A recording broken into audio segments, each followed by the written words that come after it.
Welcome to our channel Frequent Learning Classes. Hope you all good.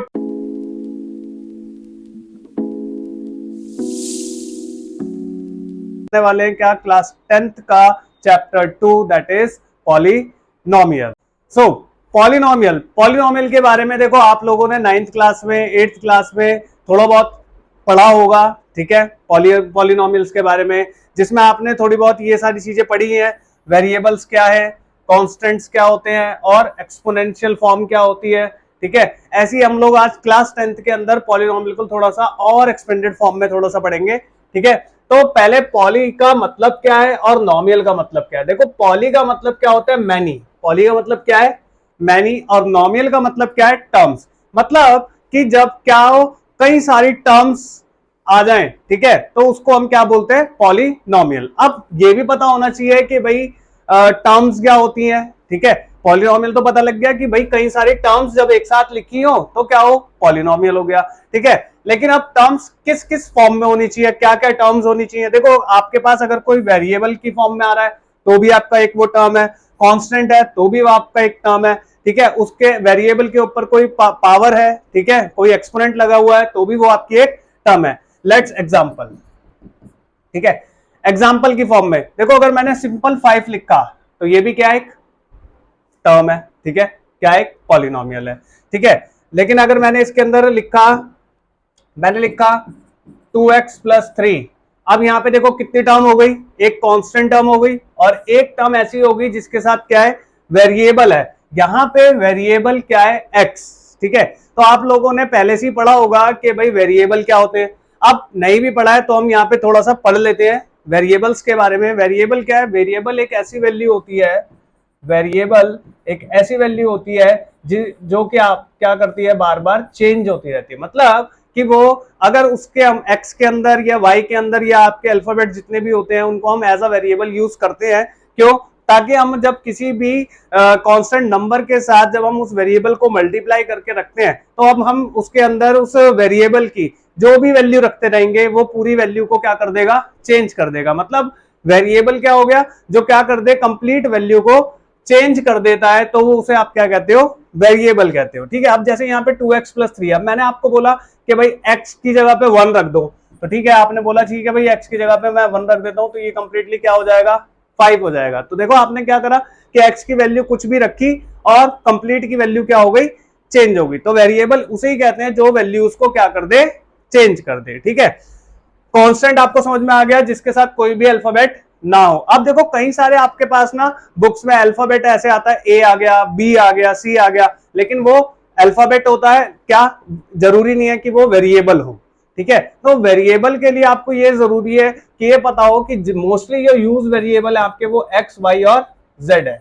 क्या क्या है, x, Y और Z. फिर उसके बाद और भी अल्फाबेट है, टी है, एक्स टी है, डब्ल्यू है, ठीक है। और भी आपके अल्फाबेट ऐसे हैं जिनको आप एज अ वेरिएबल यूज कर सकते हो, ठीक है। तो ये भी आप ध्यान रखना कि ए बी सी है अगर कहीं पे, अब यहां पे मान लो कि मैंने लिख दिया 2xa प्लस 3k, ठीक है। तो यहां पे वेरिएबल क्या है, यहां पे वेरिएबल आपका क्या है, x है, a क्या है, कांस्टेंट है, k क्या है, कांस्टेंट है, ठीक है। तो ये भी आपको पता होना चाहिए कि कब आपके कौन से वेरिएबल हैं और कब आपके कौन से कांस्टेंट है, ठीक है। अच्छा अब बात आती है एक्सपोनेंट की। अगर मैंने अभी तो ये देखो आपको मैंने एक पॉलिनोमियल लिखा 2x प्लस 3, अब अगर मैं पॉलिनोमियल लिख दूं क्या, 2x square plus 3x plus 5, ठीक है।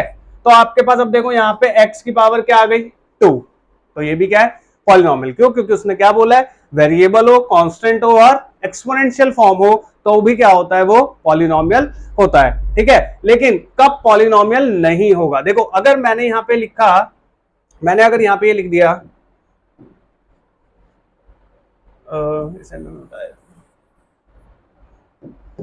ठीक है, अगर मैंने यहां पे लिख दिया 2x की पावर -2 प्लस 3x प्लस 5, अब देखो एक्सपोनेंशियल फॉर्म किसमें है, नेगेटिव की फॉर्म में। तो अब अगर नेगेटिव फॉर्म है तो वो पॉलिनोमियल नहीं है। क्यों, क्योंकि अगर आपके पास ये नेगेटिव को अगर आप सॉल्व करते हो तो ये कैसे आएगा, नीचे, ठीक है। रेसिप्रोकल हो गया, पॉजिटिव हो गया, तो ये आपका पॉलिनोमियल नहीं है। तो आपको ये समझ में आ गया कि पॉलिनोमियल क्या है। पॉलिनोमियल वो है जिसके अंदर कई सारी टर्म्स हो और जरूरी नहीं है एक्स स्क्वायर ही हो, हाईएस्ट पावर भी हो सकती है, x की पावर 10 भी हो सकती है, 12 भी हो सकती है, इनफाइनाइट भी हो सकती है, और कितनी सारी टर्म्स आप लिख सकते हो। ठीक है, तो आपके पास वेरिएबल होना चाहिए, कांस्टेंट हो और एक्सपोनेंशियल फॉर्म हो, तभी वो आपका क्या है, एक पॉलिनोमियल है। अगर कांस्टेंट टर्म में लिख के तो भी वो क्या है, एक पॉलिनोमियल है। अगर वो वेरिएबल के फॉर्म में लिखा है तब भी वो एक पॉलिनोमियल है, और एक्सपोनेंशियल फॉर्म है तब भी वो एक पॉलिनोमियल है। ठीक है, नेक्स्ट क्लासिफिकेशन ऑफ पॉलिनोमियल। अब देखो यहाँ पे आपने पॉलिनोमियल को कैसे कैसे क्लासिफाइड किया। पॉलिनोमियल को आपने बायनोमियल, पहले मोनोमियल, फिर बायनोमियल एंड देन ट्राइनोमियल, तीन फॉर्म में आपने उसको क्या किया है, एक्सपेंड किया है, क्लासिफाइड किया है। क्या, मोनोमियल, बायनोमियल और ट्राइनोमियल। अब ये बायनोमियल, मोनोमियल या ट्राइनोमियल है क्या, मतलब अगर आप एक टर्म लिख रहे हो तो भाई मोनोमियल है, अगर आप दो टर्म लिख रहे हो तो बायनोमियल है, अगर आप तीन टर्म लिख रहे हो तो ट्राइनोमियल, और एक तीन से ज्यादा लिख रहे हो तो पॉलिनोमियल है।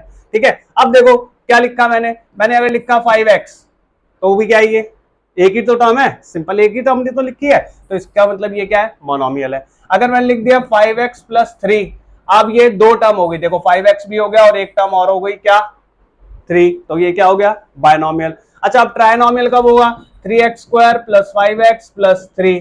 ठीक है, अब यहाँ पे देखो तीन टर्म हो गई, क्या, 3x स्क्वायर, फिर एक 5x, फिर एक 3, तो ये तीन टर्म हो गई, तो ये क्या हो गया, ट्राइनोमियल हो गया। ऐसी और भी अगर मैं टर्म्स लिख लूं, 3x cube plus 5x square plus 3x plus 5, तो ये क्या है, पॉलिनोमियल है। ठीक है ना, तो आपने कहा एक टर्म अगर है तो क्या है, मोनोमियल, दो टर्म है तो बायनोमियल, तीन टर्म है तो ट्राइनोमियल, और उससे ज्यादा टर्म है तो वो क्या है, पॉलिनोमियल है। ठीक है, अब मैंने अगर लिखा 3 तो ये भी क्या है, एक टर्म ही तो लिखी है, तो ये भी क्या है, मोनोमियल, क्या है, मोनोमियल। ठीक है, तो देखो आपके पास कॉन्स्टेंट्स क्या है, जो भी आपके जितने भी डिजिट्स होंगी, ठीक है, जिसे भी आपने बोल दिया कि हाँ भाई इसकी वैल्यू कभी चेंज नहीं हो सकती। ठीक है, 2 है तो 2 ही रहेगा, 3 है तो 3 ही रहेगा, जिसकी वैल्यू कभी चेंज ही ना हो सके वो हमारे कांस्टेंट है, और जिनकी वैल्यू चेंज हो जाए वो हमारे वेरिएबल है, वो हमारे क्या है, वेरिएबल। ठीक है, उसके साथ हम कांस्टेंट के साथ कोई भी एक अल्फाबेट अगर अटैच कर देते हैं, ठीक है, तो वो क्या होगा, उस पूरे कंप्लीट की क्या कर देगा, वैल्यू चेंज करता चला जाएगा। जो भी हम उस अल्फाबेट में वैल्यू रखेंगे कंप्लीट की वैल्यू चेंज होती जाएगी, तो इसीलिए हमने उसको नाम दिया क्या, वेरिएबल। तो वेरिएबल क्या है, चेंज, एक्सपोनेंट किसी की भी पावर। ठीक है, आगे बात समझ में। Next, degree of polynomial. अब देखो डिग्री ऑफ पॉलिनोमियल का मतलब क्या है, किसी चीज की भी पावर। ठीक है ना, अब मैंने यहाँ पे एक्स स्क्वायर लिखा, तो ये क्या है, डिग्री क्या है इसकी, 2। मैंने लिखा 3x स्क्वायर प्लस 5, यहाँ पे डिग्री क्या है, 2।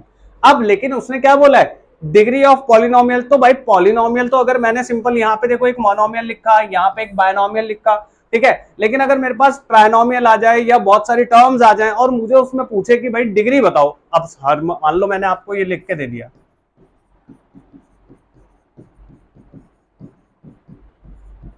ठीक है, अब मैंने आपसे पूछा भाई डिग्री बताओ, अब डिग्री आप कहोगे कि भाई इसमें भी डिग्री है, अगर एक्स की पावर कुछ नहीं है तो 1, ठीक है, और यहाँ पे एक्स की पावर कितनी है, 2, यहाँ पे एक्स की डिग्री कितनी है, 3, तो आपने कहा भाई अब मैं डिग्री किसे बताऊं कि हाँ भाई यहाँ पे किसकी डिग्री को मैं डिफाइन कर सकता हूं, तो डिग्री आप उसको डिफाइन करोगे, क्या लिखा है, define as highest exponent of monomial within a polynomial. एक पॉलिनोमियल के अंदर किसी एक टर्म की, जिसे आप क्या कहोगे, मोनोमियल कहोगे, उसके हाईएस्ट पावर देखो कि उस मोनोमियल की हाईएस्ट पावर क्या है। तो यहां पे कौन सा ऐसा मोनोमियल है जिसकी हाईएस्ट पावर है 5x की पावर 3, तो इसका मतलब इसकी हाईएस्ट डिग्री क्या हो गई, 3। ठीक है, तो यही उसने बोला है ना, highest exponent of monomial within a polynomial. Polynomial के अंदर ही एक ऐसी टर्म होगी जिसकी हाईएस्ट पावर होगी, वो क्या होगा, एक मोनोमियल होगा, तो उसकी डिग्री को ही आप क्या बोलोगे, डिग्री ऑफ द पॉलिनोमियल। तो इसीलिए polynomial equation having one variable which has the largest exponent is called degree of the polynomial. समझ में आ गया। अब आप ये बताओ कि भाई मैंने आपको एक क्वेश्चन दे दिया, 3x की पावर 4 प्लस 5x की पावर 3 माइनस 2x प्लस 5, बताओ इसके अंदर हाईएस्ट डिग्री क्या होगी। ठीक है, इसके अंदर हाईएस्ट डिग्री क्या होगी भाई, इसके अंदर हाईएस्ट डिग्री होगी 4। मतलब कौन सा ऐसा मोनोमियल है, ठीक है, कौन सा ऐसा मोनोमियल है, 3x की पावर 4 जिसकी हाईएस्ट डिग्री क्या है, 4। ठीक है, आगे बात समझ में। नेक्स्ट देखो, अब हमारे पास पॉलिनोमियल भी कई सारे तरह के हैं, ठीक है, क्या क्या, जीरो पॉलिनोमियल। देखो दो नाम है, एक जीरो ऑफ पॉलिनोमियल और एक जीरो पॉलिनोमियल, दोनों में डिफरेंस है, ठीक है।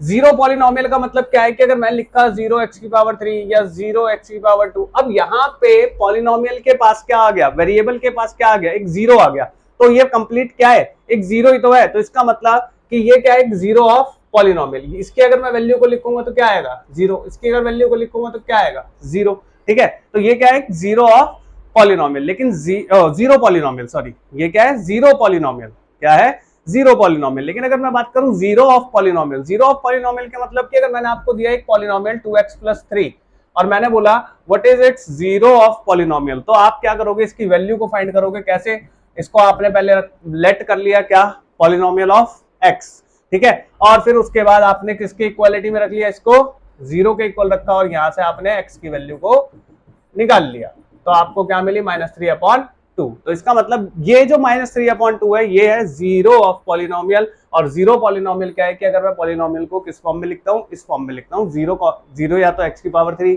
या x⁻2, 0x, ठीक है, तो ये सभी क्या है आपके जीरो पॉलिनोमियल। नेक्स्ट कांस्टेंट, देखो आप हर बारी समझ चुके हो क्या, कि भाई कोई भी वैल्यू जिसकी हम कोई भी एक ऐसा नंबर जिसकी हम वैल्यू को चेंज ना कर सके, ठीक है, वो वही रहेगा। अगर -5 लिखा है तो -5 की वैल्यू -5 ही रहेगी, उसके साथ कोई अल्फाबेट नहीं है, कुछ नहीं है, तो वो उसकी वैल्यू चेंज नहीं हो सकती, तो वो क्या है, कांस्टेंट है। नेक्स्ट आता है लीनियर पॉलिनोमियल, ठीक है, बात आई किस पे, लीनियर पॉलिनोमियल की। देखो लीनियर पॉलिनोमियल का मतलब क्या हुआ, लीनियर का मतलब होता है जिस पॉलिनोमियल की हाईएस्ट डिग्री क्या हो, 1, ठीक है, जिस पॉलिनोमियल की हाईएस्ट डिग्री क्या हो, 1। जैसे देखो यहाँ पे मैंने एक पॉलिनोमियल लिखा हुआ है 2x+3, अब यहाँ पे x की हाईएस्ट पावर क्या है, यहाँ पे 1, ठीक है, कुछ नहीं है तो क्या है 1, तो इसका मतलब ये क्या है, लीनियर पॉलिनोमियल, ठीक है। ऐसी कुछ पॉलिनोमियल देखो 5x+3, ये भी क्या है, लीनियर पॉलिनोमियल, ठीक है। मैंने लिखा x+2, ये भी क्या है, linear polynomial.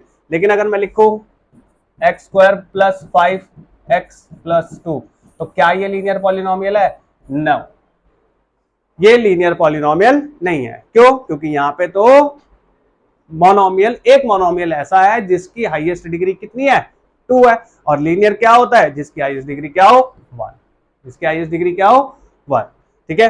Next quadratic polynomial. Quadratic polynomial का मतलब क्या है, जैसे लीनियर की हाईएस्ट, लीनियर में क्या होता है कि वेरिएबल की हाईएस्ट डिग्री क्या होनी चाहिए, 1 होनी चाहिए, ऐसी क्वाड्रेटिक में होनी चाहिए कि उस पॉलिनोमियल के अंदर हाईएस्ट डिग्री कितनी होनी चाहिए, 2, कितनी होनी चाहिए, 2, ठीक है। जैसे देखो ये वाला, ये लिखा हुआ है x² + 5x+2, तो ये आपके पास क्या है, x² is the highest degree, तो ये क्या है आपका क्वाड्रेटिक पॉलिनोमियल, क्या है, क्वाड्रेटिक पॉलिनोमियल, समझ में आया, ठीक है। तो इस तरीके से आपको पता लग गया कि भाई क्वाड्रेटिक पॉलिनोमियल क्या है, लीनियर पॉलिनोमियल क्या है। एक और एग्जांपल ले लेते हैं, 3x² + 5, ये भी क्या है, क्वाड्रेटिक पॉलिनोमियल। क्यों, क्योंकि यहां पे आपके पास क्या है, x की हाईएस्ट पावर क्या है, 2, और क्वाड्रेटिक का मतलब क्या होता है, जिसकी हाईएस्ट पावर क्या हो, 2, इसीलिए उसको हम क्या बोलते हैं, quadratic polynomial. Next cubic polynomial, क्या आया, क्यूबिक पॉलिनोमियल। तो क्यूबिक पॉलिनोमियल का मतलब ही हो गया क्यूब, क्यूब का मतलब हो गया कि हाईएस्ट पावर क्या हो, 3, क्या हो, 3। जब हाईएस्ट पावर क्या होगी एक पॉलिनोमियल के अंदर, क्या होगी, 3 होगी, तो क्या होगा, वो क्यूबिक पॉलिनोमियल होगा। जैसे x⁻³ + 5x, ठीक है, तो यहां पे हाईएस्ट पावर क्या है, 3, तो ये क्या हो गया, क्यूबिक पॉलिनोमियल, ठीक है, ये क्या हो गया, क्यूबिक पॉलिनोमियल। ऐसी एक और एग्जांपल लेते हैं, x⁻³ + 5x² - 2x + 5, तो ये भी क्या हो गया, यहाँ पे देखो आपके पास हाईएस्ट पावर क्या दिखाई दे रही है, x के ऊपर 3, तो ये भी क्या हो गया, क्यूबिक पॉलिनोमियल, क्या हो गया, क्यूबिक पॉलिनोमियल। अच्छा एक चीज और भी ध्यान रखना कि जब आपके पास पॉलिनोमियल होते हैं, जैसे आपके पास लीनियर पॉलिनोमियल आया, क्वाड्रेटिक पॉलिनोमियल आया, क्यूबिक पॉलिनोमियल आया, तो ऐसे ही जैसे लीनियर पॉलिनोमियल आया था तो वहां पे देखो x की एक ही वैल्यू निकली, तो इसका मतलब इसके कितने जीरो है, 1। लीनियर पॉलिनोमियल के हमेशा कितने जीरो होंगे, 1 जीरो होगा। क्वाड्रेटिक ऐसे ही, क्वाड्रेटिक के कितने होंगे, 2, क्यूबिक के कितने होंगे, 3, ठीक है। आई बात समझ में? तो जितने आपके नंबर ऑफ क्या होंगे, जैसे जैसे आपका पॉलिनोमियल होगा, अगर लीनियर है तो लीनियर में एक्स जीरो ऑफ पॉलिनोमियल कितने होंगे 1, क्वाड्रेटिक है तो उसके अंदर कितने होंगे 2, और क्यूबिक है तो उसमें कितने होंगे 3। अब आया बाय क्वाड्रेटिक। बाय क्वाड्रेटिक का मतलब हो गया जिसमें हाईएस्ट पावर क्या हो 4, क्या हो 4। तो अगर मैंने आपके पास एक इक्वेशन दे दी 4 प्लस, अब यहां पे देखो हाईएस्ट पावर क्या दिख रही है आपको 4, तो इसका मतलब यहां पे ये क्या है by quadratic polynomial. Highest power क्या है यहाँ पे 4, तो इसके अंदर इसका मतलब क्या है कि इसकी हाईएस्ट पावर क्या है 4, तो इसका मतलब ये क्या है बाय क्वाड्रेटिक पॉलिनोमियल। अच्छा, अब बाय क्वाड्रेटिक पॉलिनोमियल है, हाईएस्ट पावर उसकी हाईएस्ट डिग्री उसकी क्या है 4 है, तो बताओ इसके जीरो कितने होंगे? तो इसके जीरोस भी कितने होंगे, नंबर ऑफ जीरोस भी इसके कितने होंगे 4। आई बात समझ में? ठीक है, नेक्स्ट ग्राफ ऑफ पॉलिनोमियल। जब हमारे पास तीन तरह के हमने पॉलिनोमियल पढ़े और हमारे पास इस चैप्टर के अंदर हमारे पास तीन तरह के ग्राफ भी है, linear graph, quadratic graph, cubic graph, क्योंकि हमारे पास तीन तरह के ही पॉलिनोमियल है, लीनियर, क्वाड्रेटिक और क्यूब। ठीक है, तो ऐसे ही हमारे पास यहाँ पे तीन तरह के ग्राफ भी है। अब हमें ये पहचानना जरूरी है, अगर मान लो हमारे को डायरेक्टली पेपर में अगर उसने बोल दिया कि बताओ ये ग्राफ किसका है, कौन से पॉलिनोमियल का है, तो आप कैसे बताओगे? मैंने कहा अगर लीनियर का होगा तो ये ध्यान रखना हमेशा एक स्ट्रेट लाइन ही होगी। ठीक है, अगर एक लीनियर ग्राफ है तो हमेशा उसका ग्राफ कैसा होगा, स्ट्रेट लाइन। अब वो कैसे भी हो सकता है, ऐसे, ठीक है, ऐसे, ठीक है, आ रही है बात समझ में? तो ये आपके क्या है लीनियर का ग्राफ, किसका है लीनियर। ठीक है, तो लीनियर के लिए आपके पास क्या आ सकता है कि जिसके अंदर आपके पास क्या हो, सिर्फ एक स्ट्रेट लाइन ही क्रिएट हो रही हो, तो वो आपका क्या है लीनियर ग्राफ। ये बना दिया एक और, तो ये भी क्या है लीनियर ग्राफ, क्या है लीनियर ग्राफ। ठीक है, नेक्स्ट बात करते हैं क्वाड्रेटिक ग्राफ की। अब आया क्या क्वाड्रेटिक ग्राफ। ठीक है, अच्छा, लीनियर ग्राफ की जब हमने बात करी थी तो हमने बात करी थी कि क्या एक स्ट्रेट लाइन होगी, क्या होगी एक स्ट्रेट लाइन। ठीक है, तो एक स्ट्रेट लाइन वो किसी भी पॉइंट को मैच कर सकती है, यहाँ पे ऐसे बन सकती है, ऐसे बन सकती है। ठीक है, वो था आपका लीनियर ग्राफ। क्या था लीनियर ग्राफ। अब लीनियर ग्राफ का पॉलिनोमियल कैसा होगा वो भी आपको पता होना चाहिए भाई। जैसे अगर मैंने लिख दिया मान लो 2x + 3, 5x - 3, 3x - +2, ठीक है, तो इस तरह का अगर आपके पास पॉलिनोमियल है तो उसका मतलब क्या है, वो लीनियर पॉलिनोमियल है और उसका ग्राफ कैसा होगा स्ट्रेट लाइन। कैसा होगा स्ट्रेट लाइन। लेकिन हम बात करते हैं यहाँ पे किसकी क्वाड्रेटिक की, किसकी क्वाड्रेटिक की।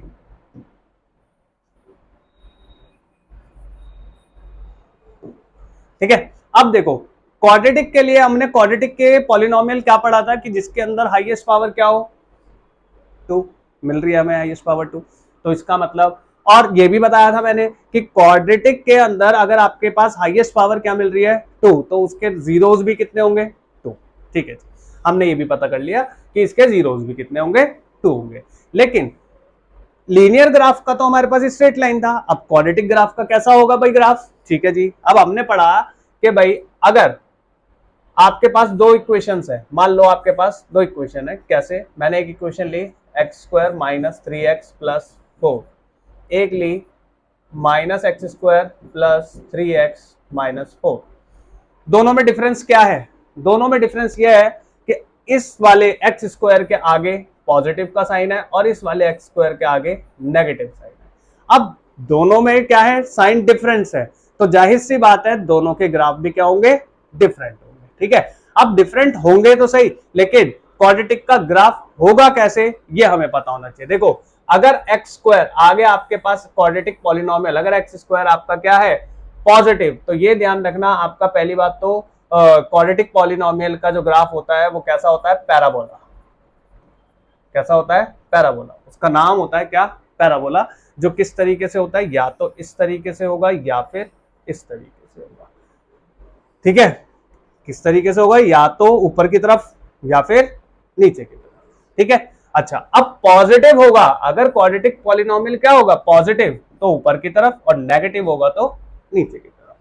ठीक है, अगर पॉजिटिव है तो ऊपर और नेगेटिव है तो नीचे की तरफ। अब देखो यहाँ पे ये आपके पास एक एग्जांपल दिया हुआ है, x square minus 3x minus 4। तो आपने कहा कि भाई ये वाला एक एग्जांपल अगर दिया है तो इसका मतलब इसका जो ग्राफ होगा वो कैसा होगा, पैराबोला होगा, और कैसा होगा, ऊपर की तरफ होगा, मतलब कुछ इस तरीके से होगा। ठीक है, तो ये ध्यान रखने की जरूरत है। अब इसका एग्जाम्पल कि हाँ भाई अब ठीक है, आपने बता दिया हमें कि भाई क्या नाम है, क्वाड्रेटिक पॉलिनोमियल का ग्राफ जो होगा वो पैराबोला होगा। क्या अगर हम इसके पॉइंट्स बनाएं तो वो पैराबोला बनेगा?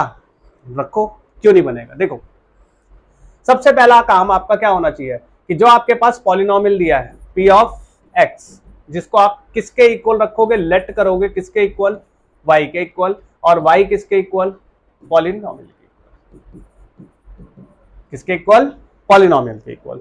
ठीक है, अब यहां पे आपको निकालने इसके पहले जीरोस, पहले आप इसके जीरोस निकालोगे। जीरोस कैसे निकालते हैं, बाय मिडल स्प्लिट। ठीक है, स्प्लिटिंग द मिडल टर्म। अब आप क्या करोगे, इसके अंदर स्प्लिट द मिडल टर्म करना है। देखो आप लोगों ने ये चीज आपने 8th क्लास में भी सीखी हुई है। ठीक है, कैसे, first term as it is, last term as it is, बीच की टर्म क्या है माइनस 3x, फर्स्ट टर्म क्या है, आगे x के अगर कुछ नहीं है तो क्या है 1। देखो एक चीज ध्यान रखना, किसी भी नंबर के, किसी भी वेरिएबल के आगे पीछे ऊपर नीचे, कहते हैं ना कि किसी का कोई नहीं है तो उसका कौन, भगवान। तो ऐसे ही इसके अंदर मैथ्स में आपके पास अगर किसी का कोई नहीं है तो उसका 1 है। कौन है, 1। तो ऐसे ही अगर उसके आगे कुछ नहीं है तो 1 है, पीछे कुछ नहीं है तो 1 है, ऊपर कुछ नहीं है तो 1 है, नीचे कुछ नहीं है तो 1 है। अदरवाइज कोई और डिजिट होगी तो वो लिखी होगी। आगे बात समझ में? ठीक है, अब देखो 1 को आपने मल्टीप्लाई करा 4 से, 1 को आपने किससे मल्टीप्लाई करा, 4 से, तो 1 को आपने जब 4 से मल्टीप्लाई करा तो क्या आया, 4। अब 4 के ऐसे फैक्टर निकालो कि मल्टीप्लाई करने पे तो 4 ही मिले, लेकिन प्लस माइनस करने पे आपको बीच की टर्म मिल जाए। तो आपने कहा भाई 4 1 4, और 4 माइनस 1 करूंगा तो 3 मिलेगा, तो इसलिए मैंने यहां पे लिखा माइनस 4x प्लस 1x। ठीक है, सही है। अच्छा, अब इसको पेयर बना लो। ये पेयर बना लिया आपने, इसमें से क्या कॉमन मिलेगा, एक x कॉमन मिला तो क्या बचा, x माइनस 4। इसमें से क्या कॉमन मिलेगा, देखो जो ब्रैकेट आपका यहाँ पे बन रहा है वही ब्रैकेट एक और यहाँ पे भी क्रिएट होना चाहिए। तो हमने कहा कि यही ब्रैकेट क्रिएट हो रहा है, लेकिन इसमें से कॉमन कुछ नहीं मिल रहा, तो इसका मतलब कुछ नहीं मिल रहा तो 1, तो इसलिए प्लस का 1 हमने लिया कॉमन, और क्या मिल गया, x माइनस 4। क्या मिला, x माइनस 4। अब x माइनस 4 और x प्लस 1 फिर दोबारा कॉमन लिया तो हमारे पास क्या मिला, x माइनस 4 और x माइनस 1, x प्लस 1। तो इसका मतलब कि ये दो वैल्यूज हमें मिली हैं।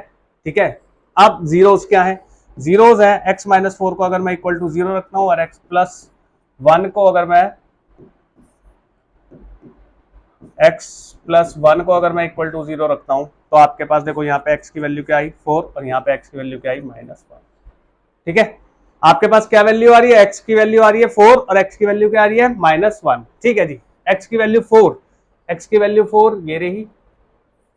ठीक है, x की वैल्यू माइनस 1 ये रही। तो ये दो पॉइंट्स तो आपको पहले ही मिल गए। ठीक है, ये मैं मिटा देता हूं। ठीक है, ये दो पॉइंट्स आपको मिल गए।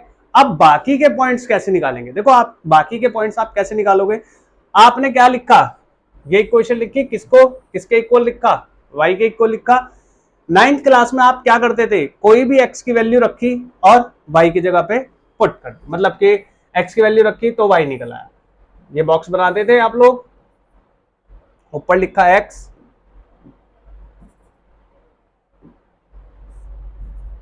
और यहां पे y। ठीक है, अब आपने क्या बोला कि y इज इक्वल टू क्या है, x square minus 3x minus 4। अच्छा, अब मैं x की जगह पे कोई भी वैल्यू रखूंगा तो y निकल आएगा, रखो। ठीक है, रखते हैं, चलो।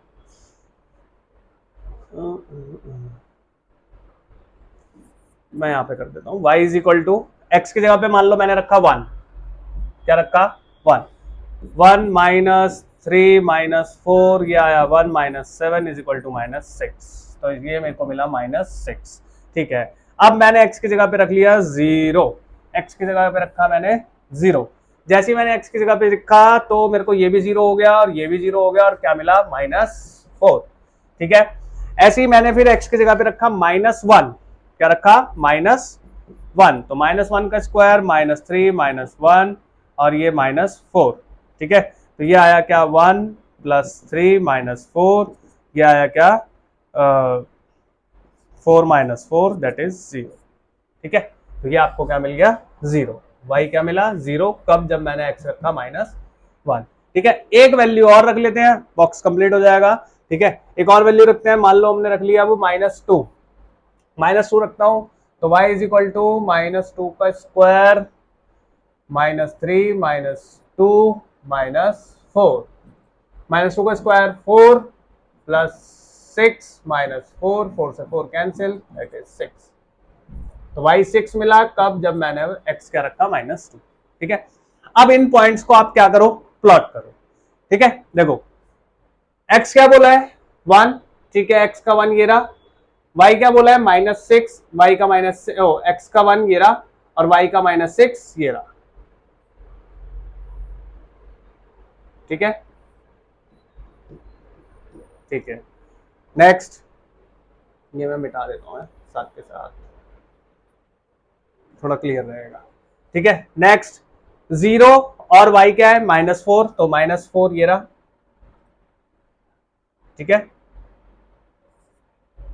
ठीक है, 0 -4, फिर x पे -1 और y पे 0, x का -1 ये रहा, यही सेम पॉइंट, ठीक है। फिर x पे -2 और y पे 6, x पे -2, x का -2 ये रहा और y का -6 ये रहा, ठीक है, ये मिल गया हमें पॉइंट। अब देखो आप तीनों को जब मैच कराओगे तो देखो किस तरीके से पॉइंट्स मिल रहे हैं, जब सबको मैच करा रहे हैं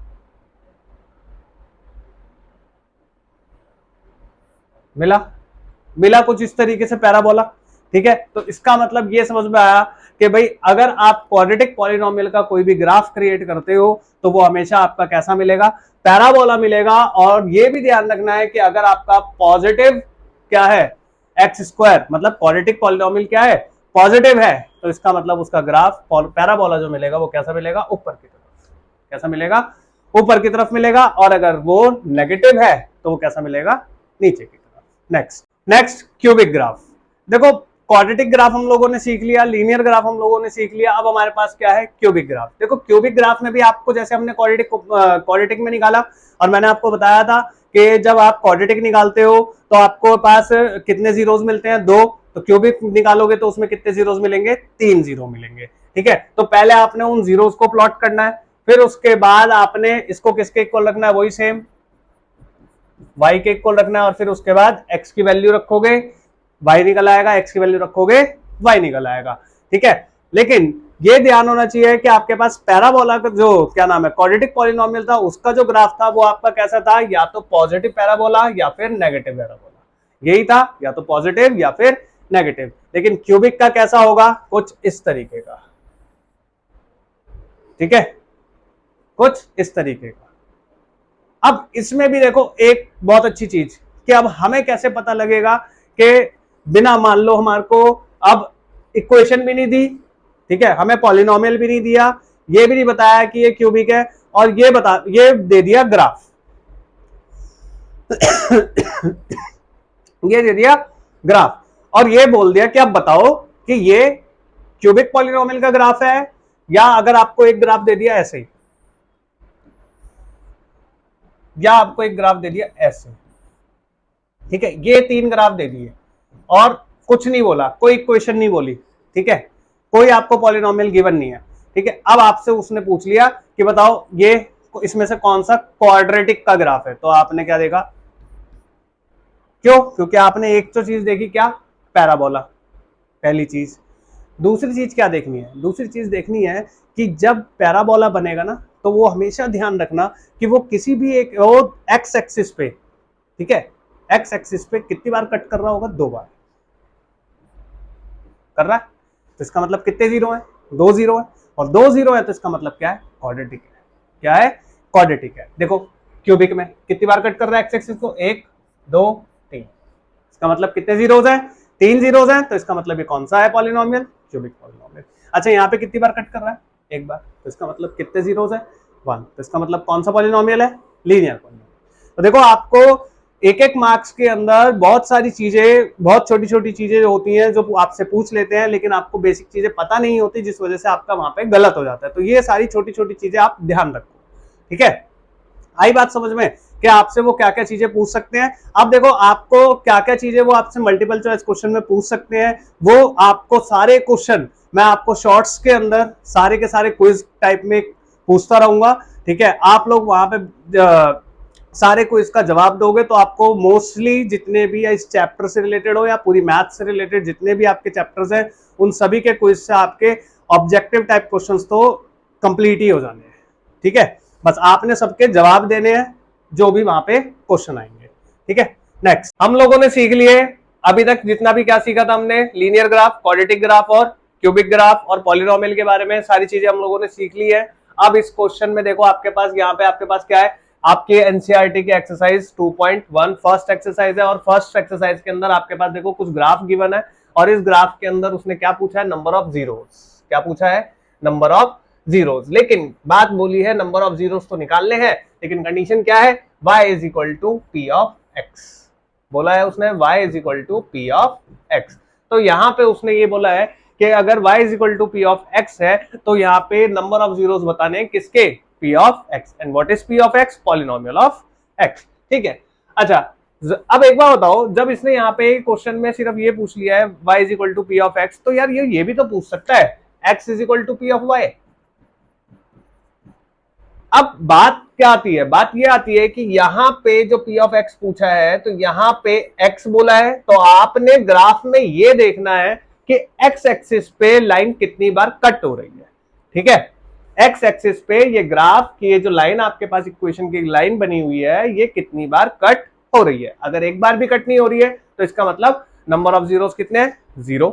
एक बार हो रही है तो 1, 2 बार हो रही है तो 2, 3 बार हो रही है तो 3 एंड सो ऑन, ठीक है।